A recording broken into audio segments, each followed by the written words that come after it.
عقیدہ ختم نبوت قسط نمبر 11۔ بسم اللہ الرحمن الرحیم۔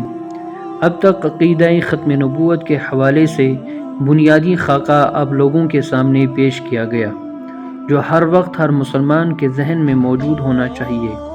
اب کچھ تفصیل آپ لوگوں کے سامنے رکھ دی جائے گی۔ ما کان محمد ابا احد من رجالکم ولکن رسول اللہ وخاتم النبیین وَكَانَ اللَّهُ بِكُلِّ شَيْءٍ عَلِيمًا۔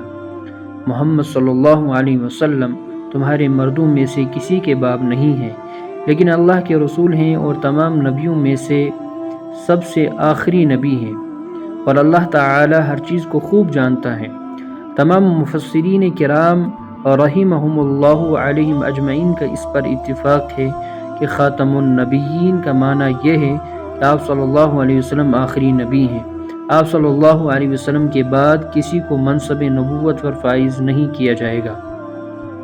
حضرت صوبان رضی اللہ تعالیٰ عنہ سے روایت ہے کہ حضور صلی اللہ علیہ وسلم نے فرمایا کہ میری امت میں 30 جھوٹے پیدا ہوں گے، ہر ایک یہی کہے گا کہ میں نبی ہوں، حالانکہ میں خاتم النبیین ہوں، میرے بعد کسی قسم کا کوئی نبی نہیں۔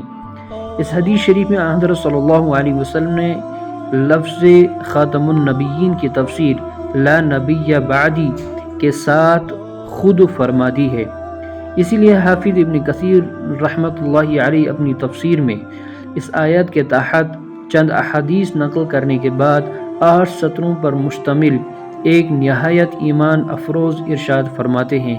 چنانچہ جملے ملاحظہ فرمائیں، اللہ تبارک و تعالیٰ نے اپنی کتاب میں اور رسول اللہ صلی اللہ علیہ وسلم نے حدیث متواتر کے ذریعے خبر دی کہ آپ صلی اللہ علیہ وسلم کے بعد کوئی نبی نہیں آئے گا، تاکہ لوگوں کو معلوم رہے کہ آپ صلی اللہ علیہ وسلم کے بعد جس نے بھی اس مقام یعنی نبوت کا دعویٰ کیا وہ بڑا جھوٹا، بڑا افتراء پرداز، بڑا ہی مکار اور فریبی، خود گمراہ اور دوسروں کو گمراہ کرنے والا ہوگا، اگرچہ وہ خوارق عادات اور شعبدہ بازی دکھائیں اور مختلف قسم کے جادو اور کرشموں کا مظاہرہ کرے۔